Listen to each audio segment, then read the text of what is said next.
Tu me dis quand c'est bon? Action. Ok.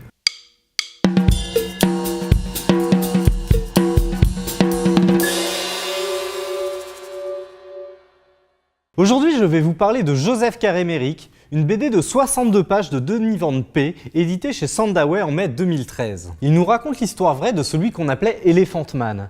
Et pour ceux qui ne connaîtraient pas le destin de ce pauvre bougre, laissez-moi vous narrer son histoire.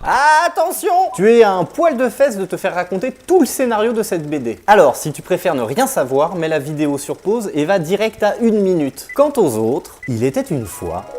Joseph Méric naît en 1862 en Angleterre dans une famille modeste. Très jeune, il développe des malformations et subit les railleries de son entourage. À 13 ans, sa mère décède et il est contraint de trouver du travail. Les années passant, ses malformations s'amplifient et l'obligent à vivre dans un hospice. Souffre-douleur des autres résidents, il décide de devenir monstre de foire. Une plainte est alors déposée pour atteindre aux bonnes mœurs. Il choisit de partir en Europe où il est abandonné par son exploitant. À force d'errance, il arrive à regagner Londres où il trouve refuge à l'hôpital de Whitechapel sous la protection du Dr Trive. Et attention, spoil dans 3, 2, 1, à la fin il meurt.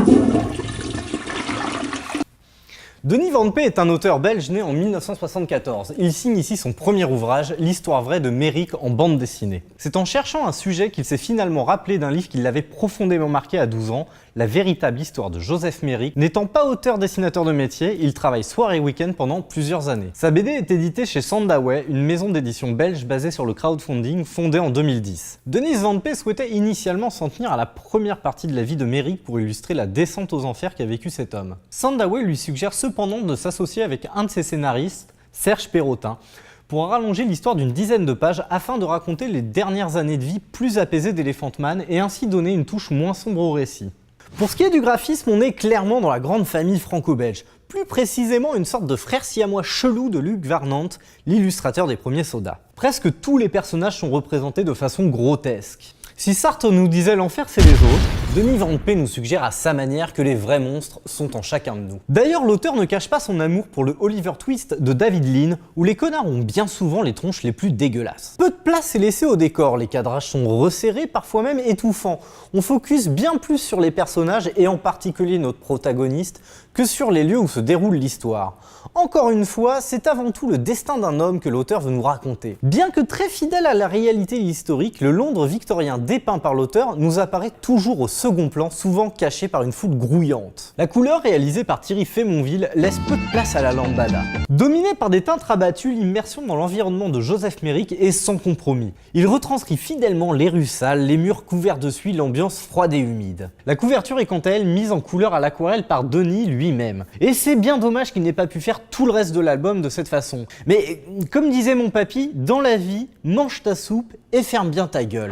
Dans le choix de la mise en page, 2 détails rares en bande dessinée ont attiré mon attention. Le gaufrier. Pour ceux qui ne le savent pas, on appelle gaufrier l'agencement des cases séparées par des gouttières d'une planche de bande dessinée. Alors ça peut prendre une forme simplifiée à l'extrême comme avec Chester Brown qui, non content d'avoir une tronche à manger des enfants, compose toutes ses planches avec des cases de taille strictement similaires. Ou bien s'organiser avec un agencement de cases de taille diverses, comme dans Les Intrus d'Adrian Tomine, pour proposer une mise en page à l'équilibre subtil et à l'élégance racée. Et puis il y a aussi ceux qui n'ont plus rien à foutre, comme par exemple Alexandre Cloris dans L'été diabolique, plus de cases, plus de gouttières, c'est la fête du slip.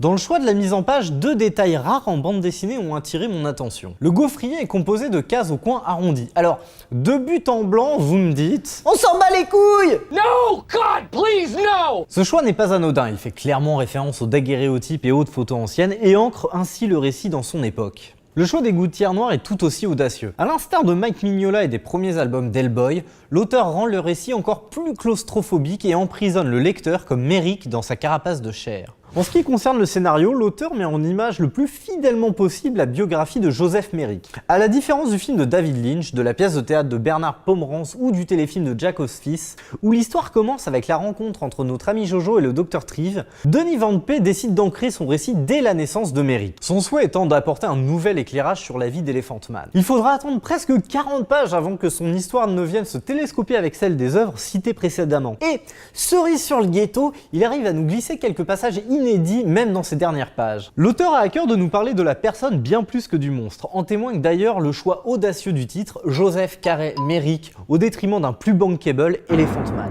Au-delà du cas médical que représente Elephant Man, dont on découvrira que bien après sa mort qu'il était salement atteint d'une forme extrême du syndrome de Proté, il a depuis toujours exercé une sorte de fascination discrète. Remis sur le devant de la scène en 1980 via le film de David Lynch, il n'est pas rare depuis de le croiser au sein d'autres œuvres. Un passage lui est accordé dans l'excellent From Hell d'Alan Moore, et même brièvement conservé lors de son adaptation au cinéma. Mais vous pouvez aussi le trouver là où on l'attend le moins, comme par exemple dans le clip Goliath de Mars Volta, ou encore dans un bref caméo dans le film en stop motion Pirate, bon à rien, mauvais en tout. Pour finir, la BD Tout seul de Chaboutet pourrait quant à elle aussi faire office de biographie fantasmée de Joseph Merrick, tant les clins d'œil sont nombreux. À commencer par le traitement des malformations du protagoniste, proche de celle d'Elephant Man, mais aussi du fait que l'action se déroule dans un phare. Et c'est précisément dans un phare que Joseph Merrick aurait aimé s'exiler du reste du monde. Denis Van P nous offre ici une œuvre émouvante, parfois cruelle, et un regard approfondi sur l'histoire de Joseph Carey Merrick. Au-delà du thème de l'enfance très présent dans le premier tiers, il nous parle plus largement de la différence et de la marginalisation. Malgré la fascination que porte l'auteur au destin de Joseph Merrick, on sent bien que sa motivation va plus loin que le simple récit biographique pour nous raconter une histoire humaniste et tragique. Et pour une première bande dessinée, on dit chapeau l'artiste.